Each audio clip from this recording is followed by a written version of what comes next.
introduce the Thank you so much, Varun. Good morning, ladies and gentlemen. Today we all are here to get together for the third lecture on Mahatma Gandhi Memorial Series at DIC. I would welcome our guests today, Srimati Yogita Sarup, the Economic Advisor of Ministry of Social Justice and Empowerment. Ma'am is an IES officer of 1992 batch, and she is at present holding the appointment of Economic Advisor in the Ministry of Social Justice and Empowerment. She has been posted earlier with Ministry of Drinking Water and Sanitation before this stint. I would now like to welcome our keynote speaker, Professor Bindu Puri. She is Chairperson, Center of Philosophy, JNU. Professor Bindu Puri is a renowned name in the field of academics. Her academic profile has been outstanding throughout. She is a graduate of Delhi University from Lady Shri Ram College, postgraduate of St. Stephen College, Delhi University. She has done her MPhil and PhD in philosophy from Delhi University. Dr. Bindu Puri has vast teaching experience to her credit. She is into the profession of teaching since 1989. As a lecturer, she had worked with Indraprastha College, Delhi University, Lady Shri Ram College, Delhi University, Kamala Nehru College, and as a reader and associate professor, she has worked with Department of Philosophy, South Campus, Delhi University. At present, she is heading as a prestigious appointment as a chairperson of Center of Philosophy, School of Social Sciences, Jawaharlal Nehru University since November 2015. Professor Bindu has a number of research papers to her credit in various journals of national and international repute. She has also written a number of diverse articles in various national and international magazines. She has authored 2 monographs. One is on Gandhi and moral life, and the second, the Gandhi-Tagore debate on matters of truth and untruth in January 2015. Professor Bindu Puri is also in the board member of prestigious academic journals. She has presented more than 80 research papers in various reputed national and international symposiums and seminars. Professor has lectured extensively in more than 150 lectures in various seminars in various universities in India and abroad. He has also delivered the prestigious annual Mahatma Gandhi Lecture on Peace and Humanities 2017 of Mahatma Gandhi Peace Council at Canada. Apart from the academic excellence, Dr. Bindu Puri has held a number of administrative positions, which include he was the chairperson of the governing body of Aditi Mahavidyalaya College, Delhi University, member of governing body of Gandhi Bhavan at Delhi University.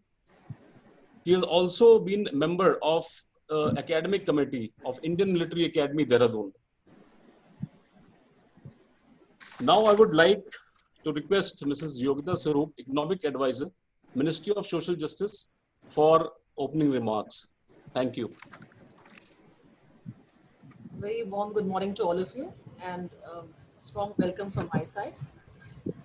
The lecture series which the Department of Social Justice and Empowerment is organizing on the Mahatma Gandhi, it's a part of the celebrations of the activities related with the 150th anniversary of the Mahatma Gandhi from 2018, 19 and 1920 now. Now, the Department of Social Justice and Empowerment, along with the National Safai Karamcharis Finance Development Corporation, has been organizing these lectures. And today we have the third in this lecture series of 12 lectures which we are supposed to organize. Now, the emphasis has been clearly on trying to empathize the people and sensitize them about Gandhian thought and what Gandhian philosophy is all about. And in these tiring times, it is even more pertinent for all of us to understand this and to empower and enrich ourselves with these wisdom words, which Professor Puri is going to give on today. So each one of us will be enlightened by her interactions and by her views on this subject, as well as coming from the background of her enriched experience on Gandhian philosophy and thought, and she teaches this particular subject in philosophy and morality. So these are very important questions today, and I would welcome once again Professor Puri, and we can now have her thoughts on the issue. Thank you. Uh, I'd like to begin by thanking Yogita Swarup ji and Vikas Trivedi ji and Dr. Varun Gulati ji and the DAIC, Dr. Ambedkar International Center Ministry of Social Justice and Empowerment for inviting me to give this lecture. Indeed, it's a great honor for me to give the lecture this year and to speak at this platform. So I am basically going to argue that a concern for justice constitutes the ethics of Gandhi's politics. And lot of the onus of my lecture is on the idea that Gandhi's account of justice, Gandhi's thoughts about justice were in continuity with the ancient Indian philosophical tradition. So at many places, he sharply differed from liberal accounts of justice.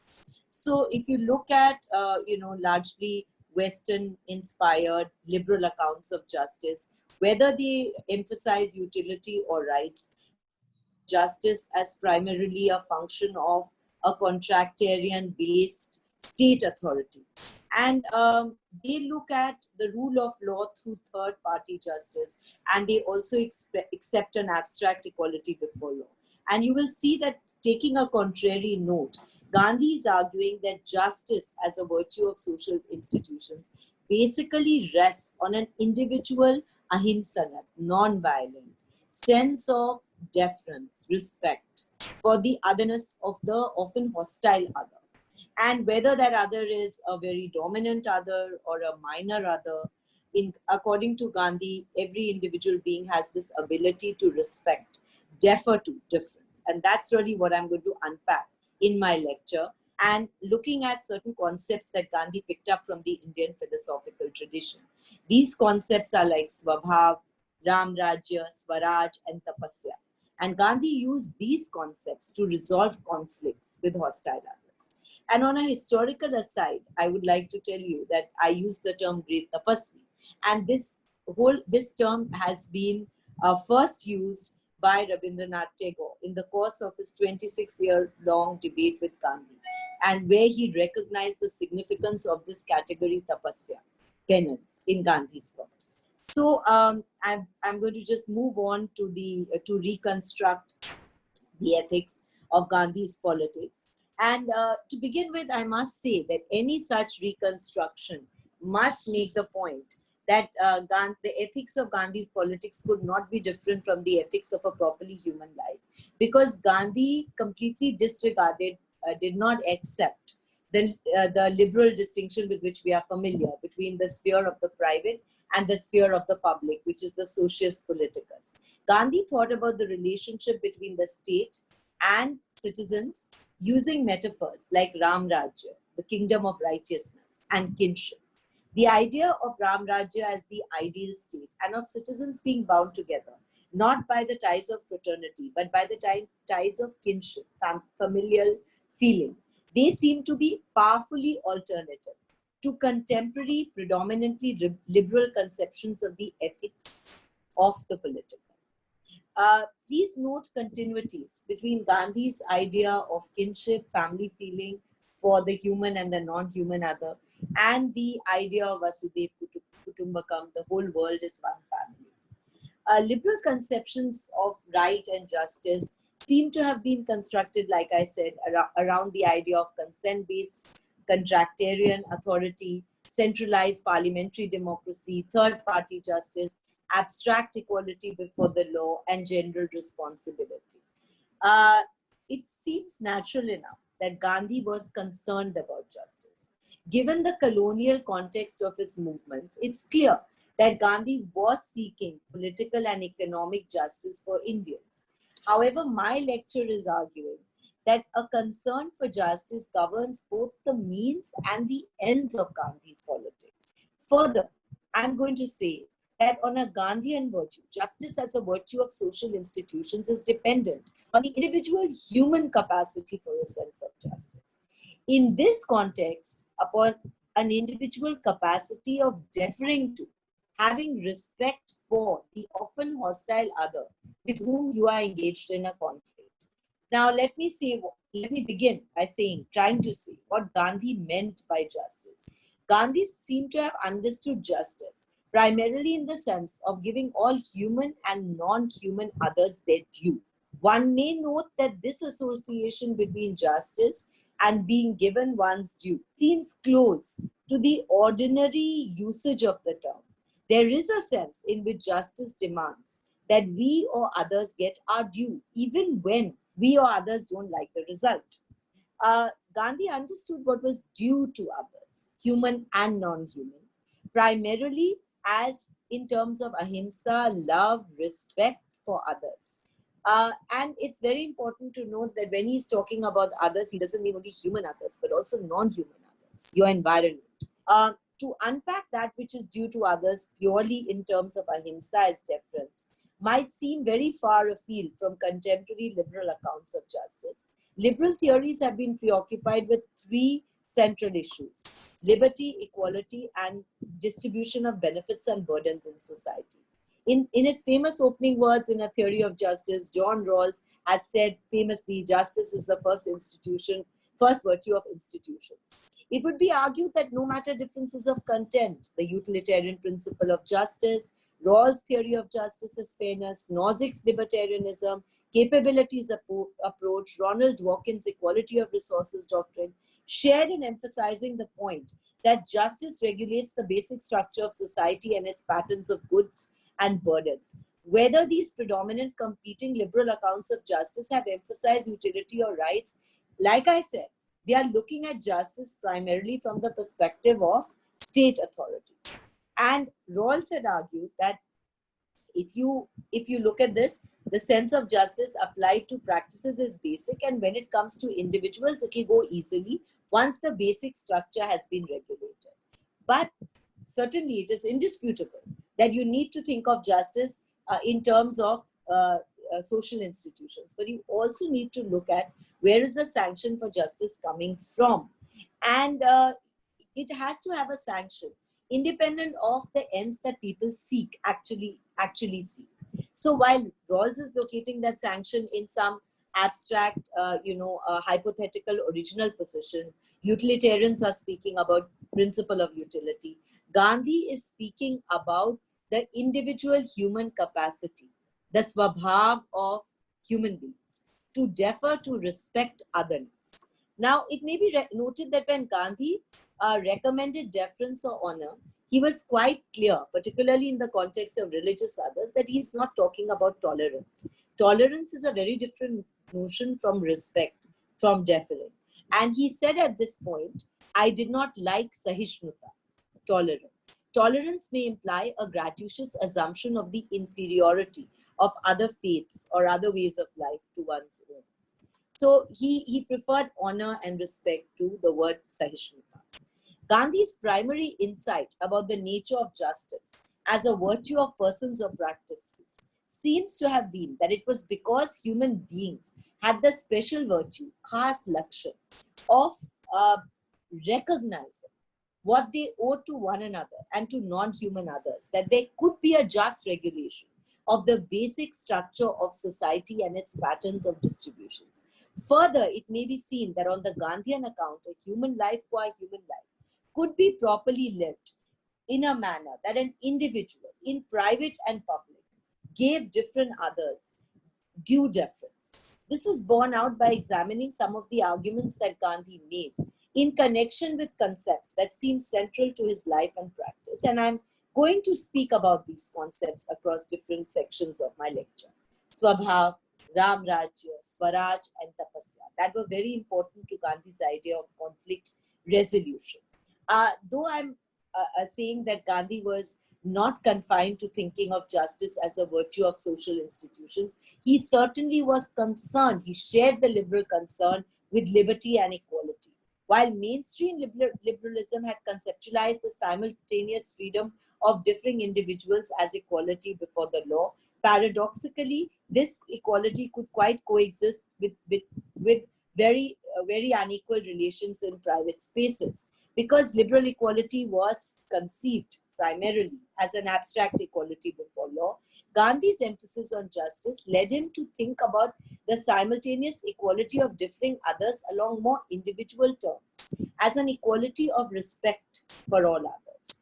And so I move to the first section where I'm going to try to explain how Gandhi unpacked the almost orientation or swabhav of being human in terms of having respect and recognizing your duty towards others. So as evident, now Gandhi is talking about an unconditional individual commitment to giving others their due respect. It was on account of such a commitment that Gandhi tried to organize society and the basic structure of the nation along concentric circles built around relationships at the local level. On a Gandhian understanding, local organizations would make it possible for individuals to be made responsible for the practice of an absolute equality of deference to others, friendly or hostile as the case may be. And this led Gandhi to emphasize the oceanic model. And it also led him to talk about this autonomy at the local level, the Panchayati Raj, what in today's language we call, the RWAs and so on. An examination of this alternative Gandhian approach might reveal that there are crucial inadequacies in any approach to justice that concentrates overwhelmingly and one may say exclusively on institutions and basic structure, rather than on relationships between people that make up these institutions. And we increasingly find Honorable Prime Minister, for example, going back to this emphasis on the panchayat and on the local self-government. And it's significant to bring out that Gandhi's emphasis on these local organizations was basically also to emphasize the fact that justice is contextual. He kind of, in Hind Swaraj, for example, he rejects the idea that justice is administered through the courts with the judge as the measure. Gandhi thinks of justice differently without a measure, as emerging from the irreducibly particular experience of giving the different other his or her due, as one might one's kin in the family. Again, his conception of justice rests upon the argument that having a sense of justice constitutes the khas lakshan, the special virtue of a properly human life.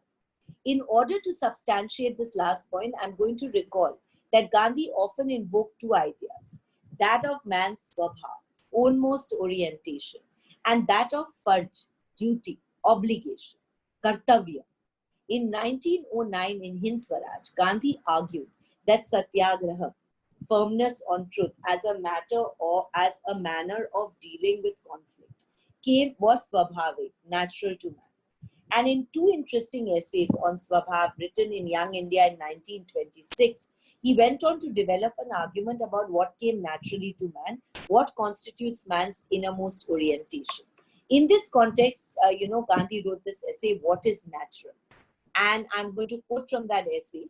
He says, no word seems more abused today than the word natural. Not everything that is natural to the brute is natural to man. It must therefore be and is man's nature to find God. And Gandhi explained that what it meant to say that it's man's nature to find God is not that you have to look for God in religious places. He said that he's invoking man's own nature. He said, if it is man's nature to know and find God, his duty is to develop all his Godward faculties to perfection. Man's nature is not hinsa, but ahimsa. And from that experience, he evolves the ethics of subduing desire, anger, ignorance, malice, and other passions. He is invoking God as a means to think about man and man's nature. And over here, he uses this beautiful Gujarati word, pratibimb, silhouette, image. And he says man is in the silhouette, pratibimb of God. And he says the best word for God is truth. So man's swabhav then is to go on a quest for God or truth, and the only means to do that is to be ahimsa, to be non-violent. And so therefore he thought it's man's nature to non-violently pursue truth. And what this involves, I'm going to shortly put it before you, but this is an objection that may now come to you, which came at that time also. And there was a doctor who read this essay and he commented that, look, it's certainly not the case that man's nature is ahimsa. And as a matter of fact, ahimsa is a creed of civilization, but it is not man's nature. And doctor's response gave Gandhi, Gandhi loved to get criticism. He was very happy to hear contrary views, and he took them all along and tried. He often told Tagore that, you haven't written to me with your criticism of my action. Please do send me your criticism, and I'll have it published at my end. So he thought it's very important to take contrary opinions along in this search for truth. So Gandhi said, hitherto, you are taught to believe that, and I'm quoting him, that a species is recognized by its khas lakshan or special virtue. And so it's wrong to say that a horse is an animal first and a horse later. A horse has to be a horse to be an animal. So a human being has to be a human being to be an animal. And what does it mean to be a human being? To be a human being means that you recognize your obligation to the human and non-human other. And what is this obligation? And he says here that ahimsa, not hinsa, rules man. And this ahimsa means that it's man's svabhav, his special virtue. And I'm quoting Gandhi because this is one of my favorite passages, that the man, if he is to be a man and then thereby be an animal, be a part of God's creation, must own kinship with not merely the ape, but the horse and the sheep, the lion and the leopard, the snake and the scorpion, the difficult dharma which rules my life, and I ought to rule that of every man and woman.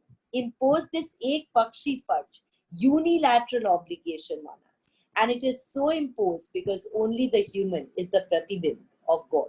Quite clearly, Gandhi was using this idea of man's svabhav as being constituted by a unilateral obligation to own kinship with the scorpion and the snake as a metaphor, that you have an obligation to respect the contrary opinion of the other, the otherness of the other. And remember that Gandhi himself had many incidents in the ashram with snakes and scorpions, and he was certainly sharing our fear of them. And yet he said, all of this is the family. You must expand the family. You must think about others like you would think about your family. And remember, there's so much of discord in the family which we take along with us and which we respect. We accept and we respect. And again, I say that go back to Vasudev Kutumbakam. And, it's also interesting that the Prime Minister, Honorable Prime Minister Modi ji, refers to Vasudev Kutumbakam often. And to me, it shows how he shares this ancient old world mind of India, which is also something which Gandhiji is sharing over here. The point that Gandhiji is making is to draw attention to man's unilateral obligation qua man towards the otherness of the different other. And such a sense of farj is brought home in the family, and that's why Gandhi invokes kinship. And Gandhi used this idea of obligation in connection with various aspects of justice frequently enough to make it significant. Now, very few people know that the people who framed this Universal Declaration of Human Rights in 1948 wrote to Gandhiji, and Gandhiji wrote back to them.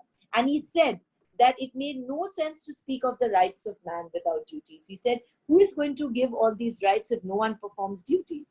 On such a view, an individual can earn rights only by performing his or her duties to others. In this context, Gandhiji also often used the word parupkar in Gujarati.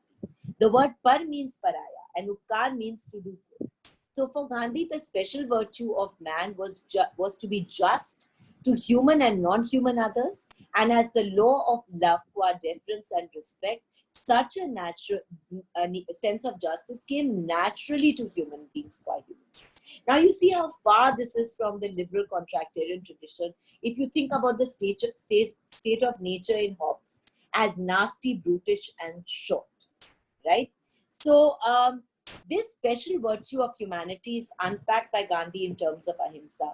And in a Gandhian framework, ahimsa is so much more than non-injury. It's a form of personhood which gives the contentious other his or her due respect. And Gandhi explains, again, it's a very beautiful quotation from Gandhi. He says, in its positive form, ahimsa means the largest love, the greatest charity. If I am a follower of ahimsa, I must love my enemy. I must apply the same rules to a wrongdoer who is my enemy or a stranger to me, as I would to my wrongdoing father or son. Uh, it's significant that Gandhi uses the metaphor of kinship in connection with the idea of swabhav, satyagraha, and rights and duties. He often invokes relations in the family as examples of earning individual rights by giving intimate others what you owe to them, whether it's your spouse, father, your son. He spoke, so what does this have to do with justice?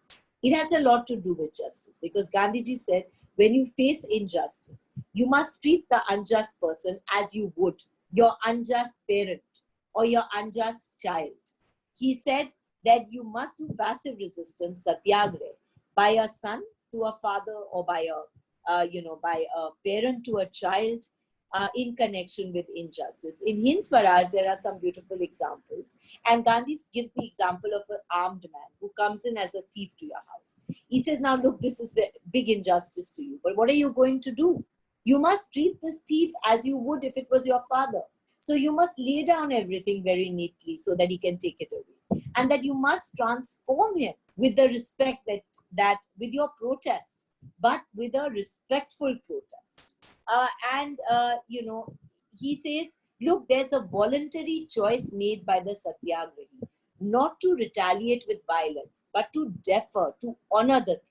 Here he's patterning otherness on the metaphor of kinship in order to bring out the idea that the ethics of a properly human life consists in deferring equally to hostile others. However, now don't take this to mean that Gandhi said you must always just passively accept injustice and you must never do anything about it. The thing that he was implying was that even when resisting others in extreme cases of perceived injustice, one should at the minimal defer to the other, defer to his or her basic needs, physical and emotional integrity, and the truth that he or she is believing in. The idea of Vasudhaiva Kutumbakam again.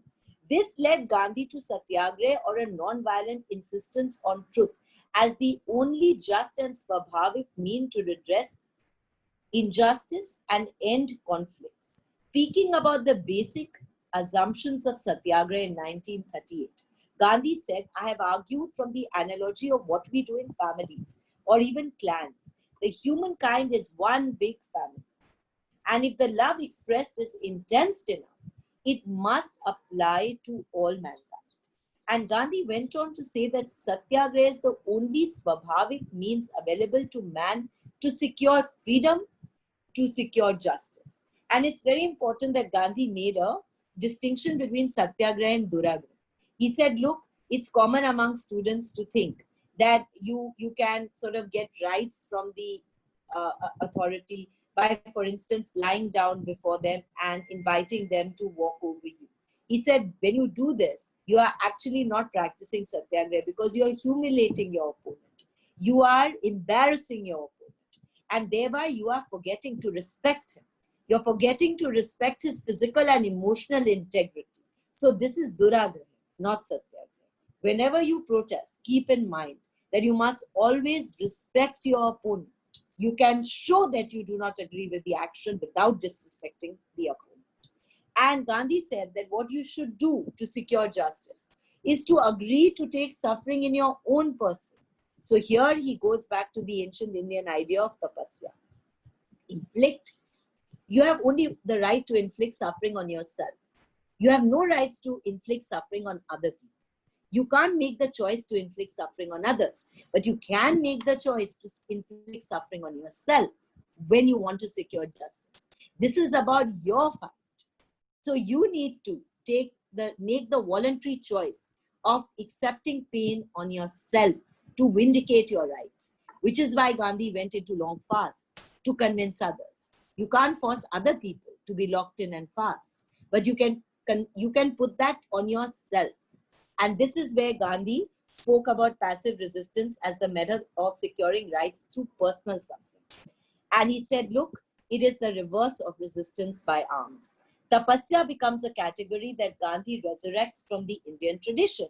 Tapas comes from the root tapa, which means, among other things, to cause heat, pain, discomfort to yourself.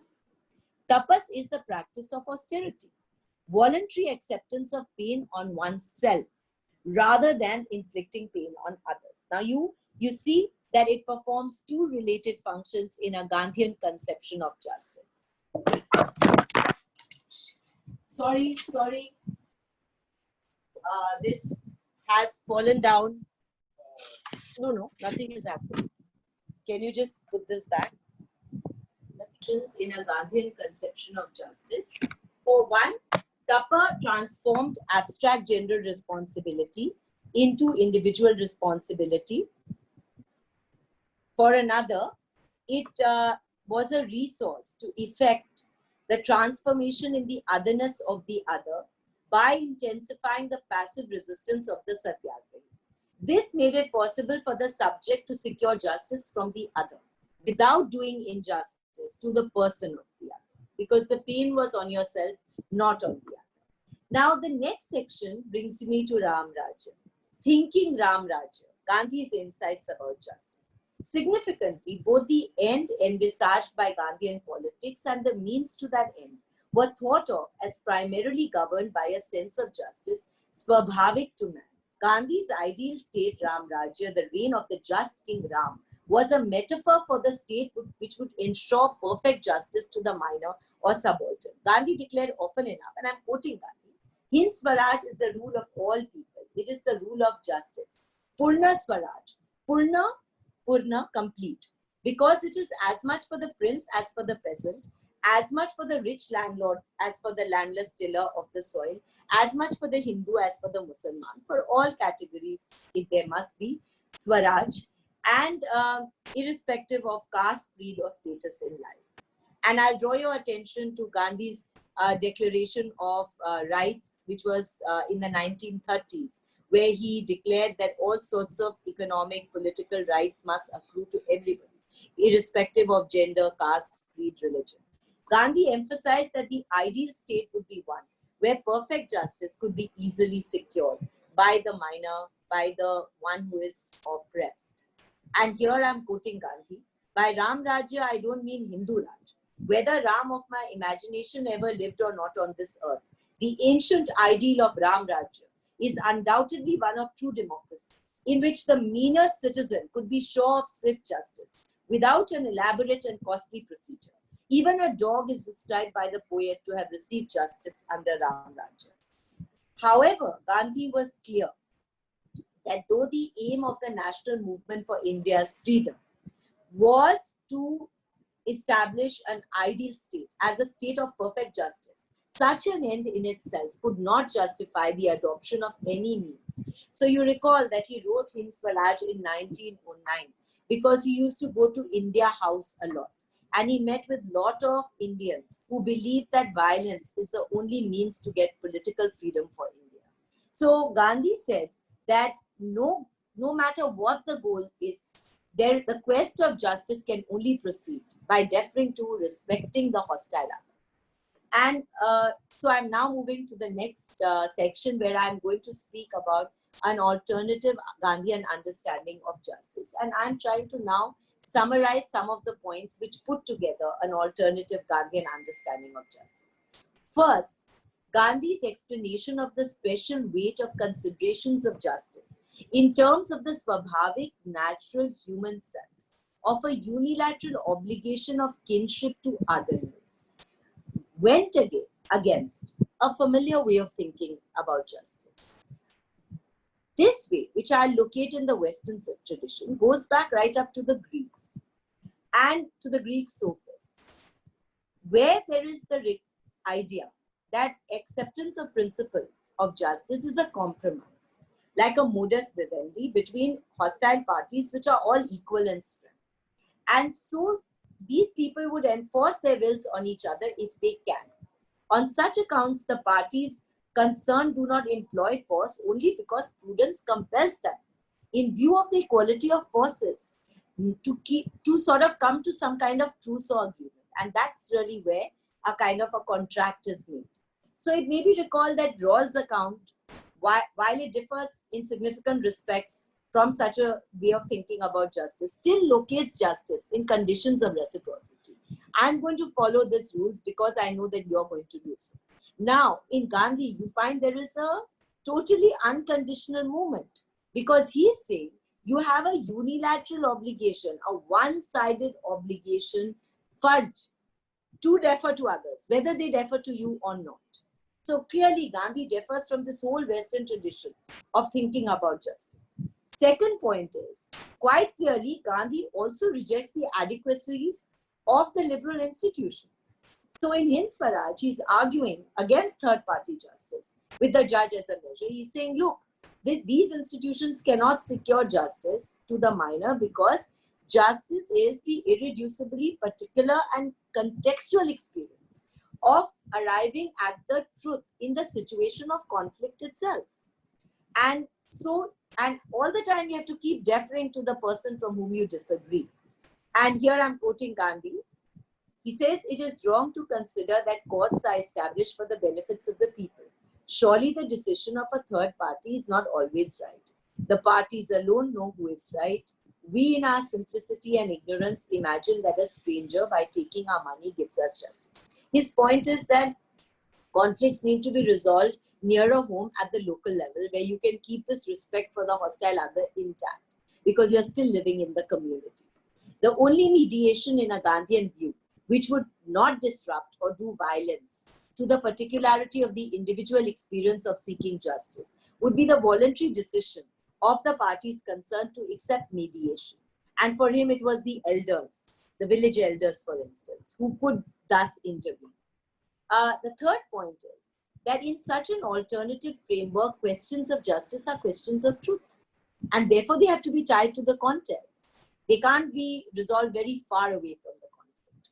So here, you find another difference, because liberal discussions on justice just bracket truth. It's about procedure. It's not about truth. And questions of truth are just bracketed out of questions of justice. And that you can't do in a Gandhian framework. Gandhi's treatment is always contextual. And he rejects the idea that there can be some a priori universal rights of man that you can appeal to in cases that you just have to pay more attention to how and where the conflict arose. And I'd also like to tell you that, when he went for the Champaran Satyagraha, he was followed around for 1 year by Shuklaji to come and address the conflict at Champaran. And he said, look, I will only go once I have myself got the time to go and speak to all parties who are involved in the conflict, so that I can come to know where the truth lies. So there is this constant connection between justice and truth. And this connection is what he wanted to bring out when he spoke about man being the pratibin of God, right? So since one can never arrive at justice without seeking for the truth in situations of conflict, it seems natural that Gandhi should have insisted that truth is contextual. That justice is contextual. The next point is the inseparable relationship between means and ends in Gandhi's politics. And this is really what I wanted to gesture to when I said you have to avoid Duragraha and stick with Satyagraha. Because Gandhi said that there is, an intimate connection between means and ends. So you have to give others their due if you want to seek justice. The only appropriate Gandhian method to secure justice in the public sphere was one that simply extended that which came naturally to men in their private sphere. That is the law of love, Atma Bal, the force of truth. Therefore, Satyagraha as non-violent agrah or insistence on truth became the only means to secure justice in a Gandhian framework. And this means and ends connection, he said, look, it's very important. You think there's no connection between means and ends. Let's look, for instance, at a watch. And let's look at the means by which you secure that watch. If I gift the watch to you, then it is a gift. If you steal the watch from me, it's stolen property. So everything lies in the way. You can't use unjust means to secure justice, because the impurity of the means will affect the end that you get. So it will either be a gift, or it will be stolen, or it will be won unjustly. So the next point about Gandhi's conception of justice is that Gandhi's satyagrahas and Gandhi's conception of justice shared the liberal concern with the conception of, with the concept of freedom, of the nation and of a person. Don't forget that Gandhi was fighting for the freedom of India. But don't also forget that Gandhi always had a dual understanding of freedom. The Swaraj of the nation, the political freedom of the nation was always connected with the self-rule of individuals. And Gandhi spoke about self-governance and self-control as tied up at every stage. And he transformed the liberal abstract equality before the law to an equality that could be practiced, an equality of respect, an equality of deference. So, I think I'd like to put together these thoughts with some concluding remarks. The Swabhav of man as a sense of deference to the otherness of the other has called forth a voluntary acceptance of pain rather than infliction of pain on the hostile other to resolve conflicts. It was in such a context that Gandhi brought in the idea of tapas as a means to transform both oneself as well as the otherness of the other. So, he talks about love as transformative. And he refers to Patanjali's Yoga Sutra actually about 250 times in the collected works. And he says, look, hate dissolves in the presence of love, quoting Patanjali from the Yoga Sutra. A sense of justice as a function of the relationship of an equality of deference between individuals was indeed the first virtue in Gandhi. And it constitutes the ethics of both Gandhi's politics and the ethics of the properly human life. Now, you may feel that this Gandhi's conception of justice is so unrealistic that no one in your group would ever be accompanying you to seek justice by respecting the unjust oppressor. You may feel this.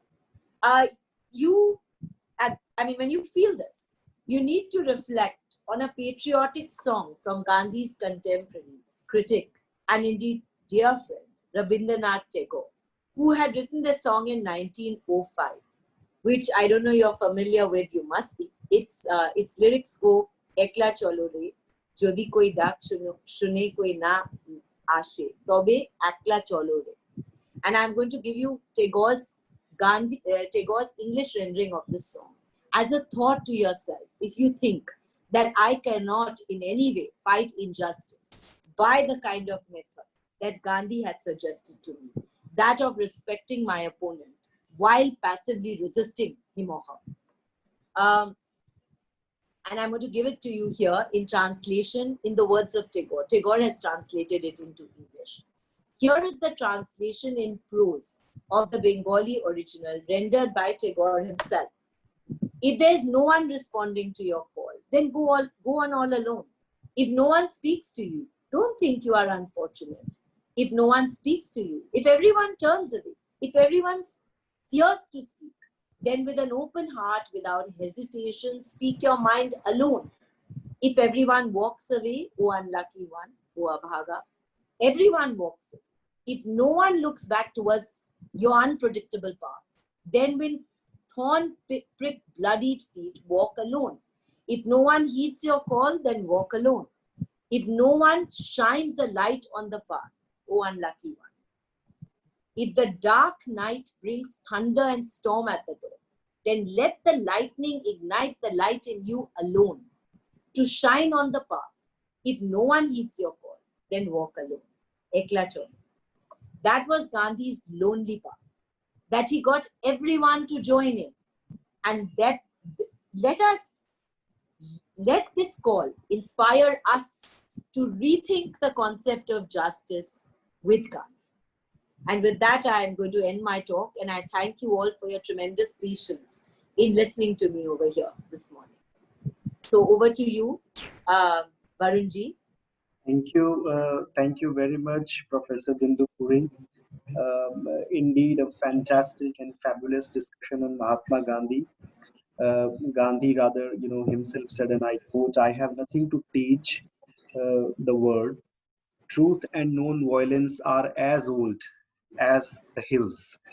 All I have done is to try experiments in both on as vast a scale as I could." So, in fact, it's a path breaking, challenge for all the participants, for all to follow Mahatma Gandhi in true letter and spirits. Thank you so much for this. So now I open the house for question and answer session. We have postdoctorate scholars, doctorate scholars with us, and I would request them. They are raising their hands digitally. Dr. Dhaneshwar Boy, he is a postdoctorate scholar in DAIC. So Dhaneshwar, you can unmute yourself and pose a question. Dhaneshwar.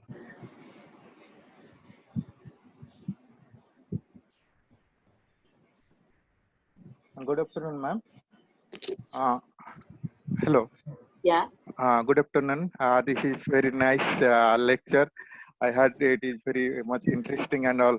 So I am a postdoctoral scholar here. My question is that, like justice, when we discuss about the justice in a democratic state, our mind always attracted towards like constitutional justice, which comes from like equality before law, again which comes from that the French Revolution's concept liberty, equity, and fraternity. So my question is that in this line, Ambedkar, which rightly argued that he also borrowed not exactly from the French Revolution, but also his guru, Lord Buddha, which was in traditional Indian knowledge, how we can borrow the justice. But similarly, Gandhi also practiced in his life, and his life itself is a justice. So in his understanding of justice, which comes through ahimsa, but some philosopher has said like ahimsa always not in one perspective, which comes from the family or as from the truth or from the Indian settings. But in that philosopher said, but justice always also remarks that it should comes from a demand. Like whenever the child is not hungry or not cry, the mother is not giving feeding that child to the milk. Similarly, in that perspective, justice also can like demand. So, and in the concept of your argument, like it is like contractarian justice. So somebody should sanction the justice. But in Gandhian concept of justice, who will give that sanction? And my question is that. And connecting to that, my question also ask when Gandhi started like Ahimsa revolution, some parts of the India, in Orissa there was a Iram place which is close to the Baleswar river, and that was a peaceful rally, and it was started through Ahimsa, but British government suddenly started firing and many people died. But it, as a nationalist concept, we make it as a nationalism. But how we can challenge this type of threaten to the Ahimsa revolution and all? So this is all my question. Okay, wonderful. Dhaneshwar ji, you have opened so many questions, and it's wonderful to hear them and to get your insights. So I'm going to try to summarize what you're asking.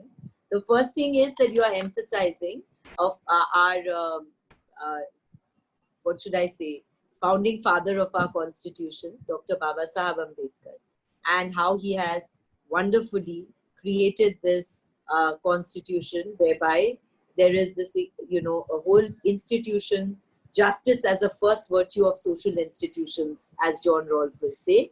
And this is placed before us and ties us together as citizens of India. And don't take what I'm saying, what Gandhi was doing was not to dismantle this equality before law or justice as a function of the state. What he was saying was that the sanction for this does not come from the contract, from whether we look at it as John Rawls' hypothetical original contract behind a veil of ignorance, right? Or we look at it in any other version of the social contract. What Gandhi was reminding us was this sanction does not come from this hypothetical contract. It actually comes from our own individual ahimsana disposition. The fact that by virtue of being human beings, we recognize that we have a unilateral obligation towards the otherness of the other. And this is something we totally lose sight of when we go along the history of liberal thought in the West, that we are always looking to get the sanction from outside. But we are not able to recognize that the sanction must also come from inside. Now, why does that matter? That matters because the onus is on each of us to act as a human being.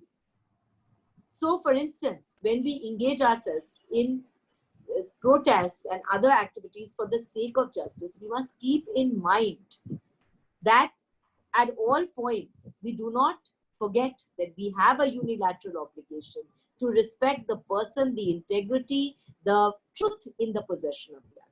And I think this is what Gandhi was reminding us. So, certainly, liberty, equality, and fraternity are great ideals, and Dr. Babasaheb Ambedkar has not only got them from Buddhism, but he has also rewritten Buddhism in line with these great values and reminded us that how important they are in building a community. But it's not that Gandhi doesn't recognize the importance. He simply sort of gives an added emphasis on our own individual responsibility to ensure their stability while seeking justice, while seeking to overcome injustice. The second part of your question about violence. Now, I'll draw your attention to how Gandhi called off the movement at Chauri Chaura. I think it was in the year 1920s, 22, I think, where there were protesters from Indian side who set fire to a police station, and Gandhi called off the whole non-cooperation movement. So the point is that when you adhere, the idea is that when you adhere to complete non-violence, one, you show how serious you are about the quest for truth or justice. Two, you also stand to transform the hostile other by the force of your own suffering. But for that, your non-violence has to be completely pure. You can't give in to even a trace of violence.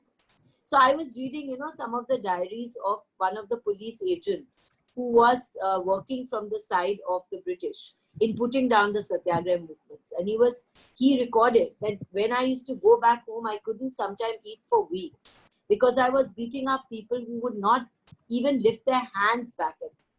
So it used to make me sick beating them. So there is over here the idea that there is, of course, over here there is this, Gandhi has this incorrigible faith in humanity. He thinks there's this goodness in humanity, which will awaken. Think about it. I mean, just think about it in the ordinary sense. That can you just keep on slapping someone who just doesn't retaliate to you or doesn't slap you back or doesn't even pick up their hand to push you away? How much can you slap such a person? Somewhere the humanity in you will be coming up. That's really what Gandhi thought. Of course, you can disagree with it.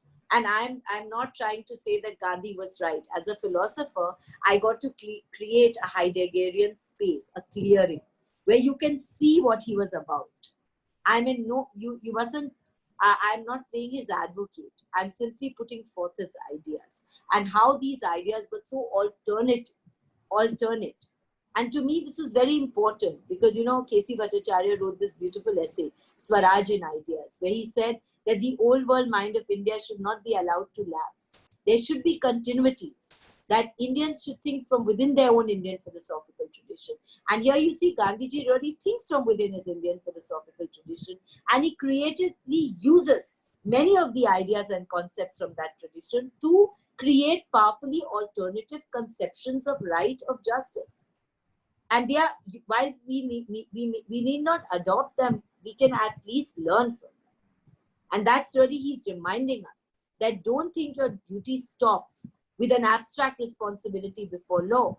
There is also the human responsibility to the other, the khas lakshan of being human. So Okay. I think Okay. So we have two of your colleagues in the participants list, and one is willing to ask Dr. Hemant Kushwaha, School of Biotechnology, JNU. Thank you, Dr. Varun. Actually, it's nice hearing a professional scholar from Gandhinian thoughts. Madam, I haven't met you yet, but I am Hemant, Assistant Professor at School of Biotechnology, and playing a role in establishing this Atal Incubation Center in JNU. That is the Wonderful. startup thing in JNU. So just had like Varun is very good friend of mine. So actually, he asked that you should ask some question, and basically I have a different thought process in a different sense. In considering that what is written in Gita, it's completely different thought of ahimsa.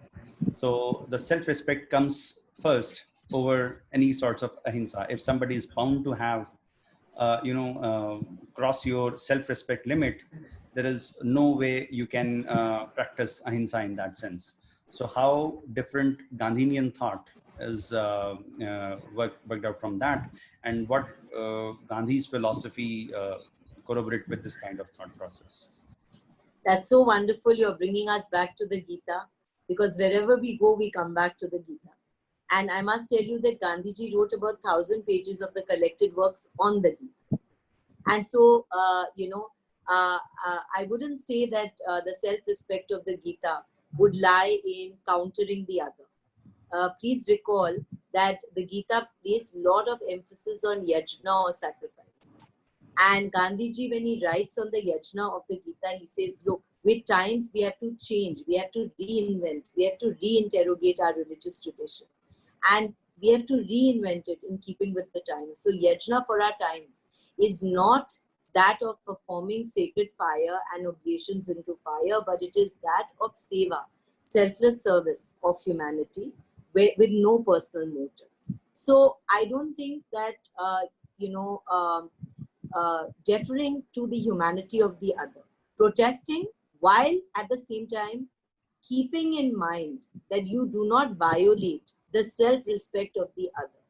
I don't think that means a violation of your own self-respect. So for instance, I think that somebody has done something unjust to me and I want to go and protest about this. So I have number of options available to me. One, I can go across that person, push the person down, start fighting and arguing with the person, start punching the person. That is a violent option. Two, I can say, look, I'm going to lock you in this room. You can't go to the bathroom. You can't eat. So I have no respect for your physical and emotional integrity. I don't care if you die of a heart attack while you are thus confined. Now, does it help my self-respect that I have thus ruined that other person's self-respect? The Gandhian alternative is that you say, I'm going to sit here outside. I am not going to eat. I am not going to the bathroom. I am not going to sleep. Till you realize that what you have done is not just. So in that manner, you demonstrate the strength of your own conviction. And at the same time, you don't need to dismantle the integrity of the other person. And this, this is really the way that Gandhi would go about doing a satya. So it's not, your self-respect should shine all the more, that you know how to respect other people. Okay, we have Chandra Prakash. He is a doctorate scholar of DAIC and he's doing doctorate from Tata Institute of Social Sciences, Mumbai. Chandra Prakash, unmute yourself and ask questions. Thank you, sir, for giving the opportunity to ask a question to ma'am. Thank you, ma'am. It was a wonderful lecture. I enjoyed a lot. Thank you so much. So actually, I one thought that suddenly came into my mind. It's about that Kantian principles of that categorical imperative. It's about morality. Once we you mentioned that Gandhian morality in our kinship. So once that our father he is a theft, we should treat in a moral law. We give a respect to our father. We should protect that father in the Gandhian principle. But in the Kantian principle, he's saying in the categorical imperative, whether our our fathers or our kinship or any of our friends, he did a wrong thing, we should stand in the moral point of view. We do not lie to anyone. We should give the moral things. So how you see the Gandhian principles of like kinship and Kantian principles of like moral standpoint of view. How you like see that two principles in a like it's and two different point of view. So I am confused which one like is more No, effective no, in the no. I think you misunderstood me about Gandhi. Gandhi was not saying that if your father does a wrong thing, then you must protect him. He was saying you should protest against him. But while you protest against him, in the family we protest. We protest all the time. In the spousal relationship, we protest. He said, I learned Satyagraha from Kasturba. So basically, there is a passive resistance. What is passive resistance? That while you continue to be to defer to the other person, you still withdraw all cooperation from that person, right? So what is passive resistance? You're not going to hit the policeman, but you're going to sit there and make salt, right? That is what happened in the Dandi March. So it's not about not protesting. You may protest, but while you're protesting, you will respect that other opponent as if it was your own father. That's the point that was being made. Now let's go to Kant. Now Kant said that morality doesn't come from anywhere outside, it comes from within. It is the law of reason. And that law of reason appears to you as a categorical imperative. And the best formulation of that is the principle of universalizability. And anything that you are about to give yourself as a subjective maxim, as a subjective principle, you should put it out and see whether it can be universalized. So if you want to tell a lie, simply you take your subjective maxim, I'm going to tell a lie, and see whether you can universalize it. When you try to universalize it, you'll see it becomes self-contradictory, because if everybody takes this kind of an option, then there'll be no distinction between lies and telling the truth. And therefore, your lie only will become self-defeating, because no one will trust you, right? So Kant gave you this categorical imperative. So now Gandhi's conception of morality is slightly different, because Gandhi is now saying that certainly that he's accepting that there is a truth of God out there. So there is a profound difference between Kantian and Gandhian morality, because though Gandhi is also looking at reason, and he says you have to interrogate religious principles in the light of reason, he's accepting God or truth. Of course, he's saying that the best name for God is truth. But nevertheless, there is a spiritual aspect to Gandhian morality which is not there in Kantian morality. So that's the difference over there. Okay, one more question we can take from Dr. Ramesh Babu Para. Madam, he is a postdoctorate student of DAIC. Ramesh, please unmute yourself.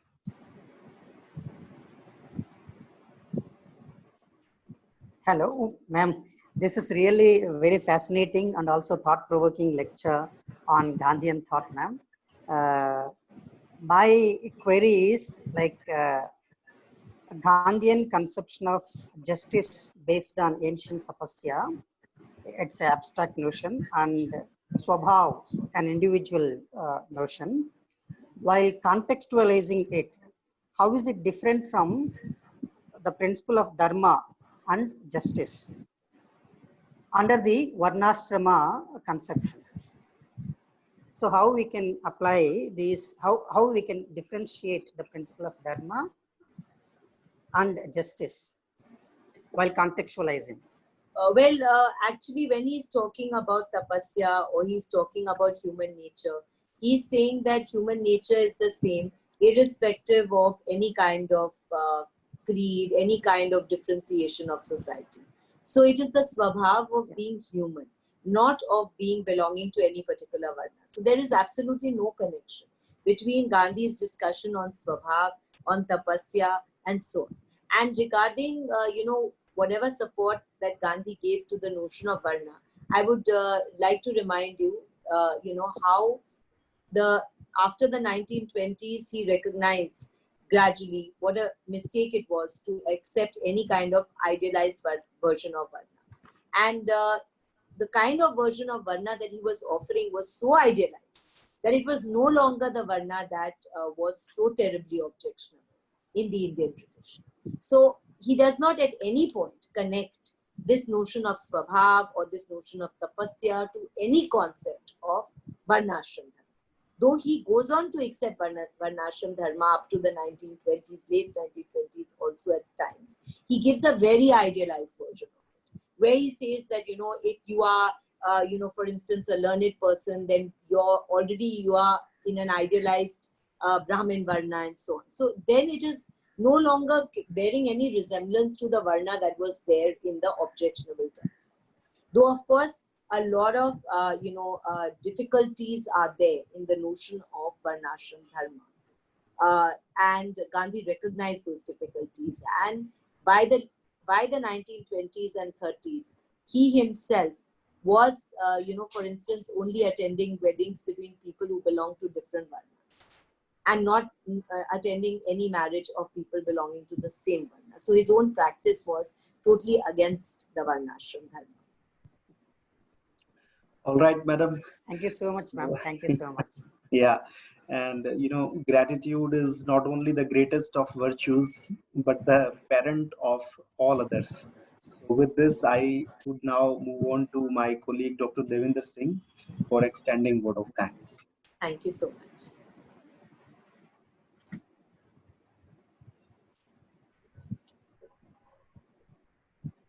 Devinder, please unmute yourself.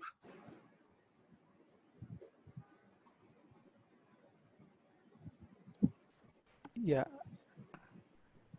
Thank you, Varunji. And first of all, I would like to thank Yogita Sarup ma'am for resuming the lecture series. Actually, it was much needed, not only for DIC, but for our scholars and society also. Because Gandhi is someone who lives forever in us. And before I formally extend the vote of thanks, I have some observation which I would like to share with everybody. Gandhi was actually a person who was talking about a movement from Swaraj, Swabhav to Swaraj, actually. And there are certain things, there are certain barriers in between the two destinations. First, fantastic, that's very well pointed out. Yeah, because you have to first recognize yourself, what you are actually. People are talking about Varna Ashram. So he says that I live in all the four Varnas every day. When I clean my toilet, I become a Sudra. When I earn my livelihood, I become a Baniya. And when I protest my unwanted desire, I become a Kshatriya. And ultimately, when I teach, when I bring certain things before people which are valuable, I talk about morality, then I become a Brahmin. So we all live in four Varnas every day. We learn so many things from our ancient literature and from Buddhism also, because of course, there is no one in the world who does not learn ahimsa from Buddhism. Gandhiji also learned, but he and from the Jains. Yes, ma'am. And he transformed the Buddhism, the Buddhist concept, in his own words as per the need of the society in that era. So that was actually his greatness, because we have ultimately nothing new to say but a new way to say. So he was adopting a new way that was completely acceptable to people. And Gandhiji actually, it was, you pointed out that love as transformative agent. So the whole world is the result of a balance between the two binary opposites. From ahimsa to hinsa or hinsa to ahimsa, Gandhiji was not completely in favor of becoming completely non-violent. He was talking about maintaining a balance between hinsa and ahimsa. That's why ultimately he had to say that karo ya maro. Because we have to make a balance. You cannot choose one of the extremes. This was, I think, the teaching of Mahatma Gandhi that we should adopt, because we are always living on one particular extreme, and he was teaching us to move out of that extreme and to adopt the golden mean of the two extremes.